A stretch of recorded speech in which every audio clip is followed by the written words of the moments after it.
Yo tout le monde, c'est Adrien, j'espère que vous allez tous très bien. Aujourd'hui on se retrouve pour une nouvelle vidéo pour voir notre température de notre PC. Je vais te montrer principalement deux logiciels qui existent. Il y en a peut-être trois principales, mais en tout cas moi c'est ceux que j'utilise. Parce que l'autre, j'ai été sur leur site, il ne fonctionne plus. Donc on va rester sur ces deux-là. Premier, on va aller sur NZXT Cam. Donc tu le télécharges, tu l'installes et tu vas tomber sur une page sur celle-là. Tu vas me dire mais c'est bon en fait, on a déjà tout. Je vais te dire oui, mais si tu veux avoir tous les détails, c'est mieux sur le prochain logiciel. Sur celui-là, l'avantage, tu peux voir la charge de ton processeur ainsi que sa température, à quelle vitesse il tourne et son ventilateur. Tu peux voir également les températures et les vitesses de ta carte graphique. Donc là, tu peux voir qu'elle est à 36% parce que je règle tout dessus et qu'elle a un peu de charge aussi à côté.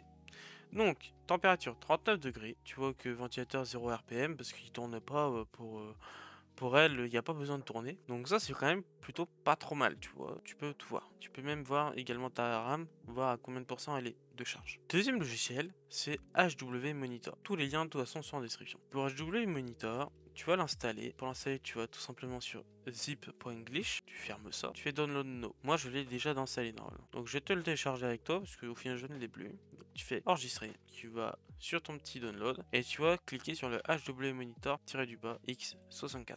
Tu fais extraire tout, extraire, tu relances ton petit X64, tu fais oui. Lui, il va s'installer. Une fois qu'il est installé, tu vas avoir sa petite page qui va s'ouvrir, tu attends le temps qui s'ouvre. Et donc là, par contre, tu peux vraiment tout voir. Tu vas voir les températures ainsi que les tensions et les rotations de tes ventilateurs, de ta carte mère, de tes disques durs, de tes SSD, de ta RAM, de ton processeur, de ta carte graphique et de tout en fait. C'est un avantage. Donc, moi par exemple, tu vois ma petite Gigabyte Technology, donc ça c'est ma carte mère. Je vois qu'actuellement, cette zone-là, la TZ10, je sais pas à quoi elle va correspondre exactement, elle est à 16,8 degrés. Elle est montée au maximum à 16,8 et le minimum c'est 16,8. Le maximum que j'ai eu, c'est 30 degrés sur le T-Pin 4, 30 degrés au minimum et au maximum. Pour mon processeur, tu peux voir que du coup, toutes ces tensions actuelles, tu peux voir toutes ces températures, c'est surtout ça qui va t'intéresser. Donc moi, tu peux voir comme quoi il est monté au maximum à 30 degrés et que là, il est à 22 degrés, 25, ça fluctue. Lui, il est un peu plus précis quand même logiciel, je trouve. Je préfère ça, en plus, t'as un peu plus de données, donc ça peut être un peu plus intéressant pour toi.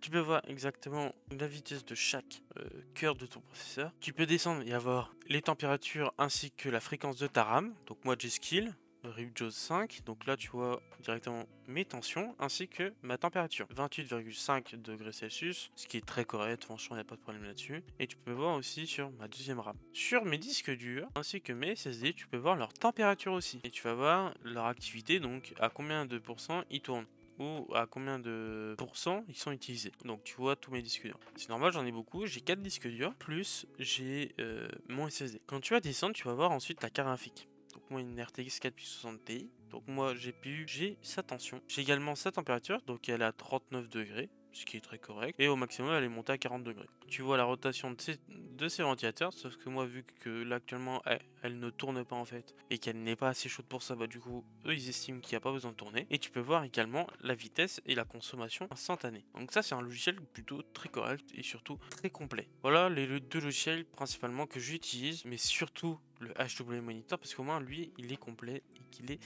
très correct. Voilà, j'espère que cette petite vidéo t'aura plu. Moi sur ce, je te laisse. Je te remercie d'avoir regardé la vidéo et salut tout le monde. Ciao ciao.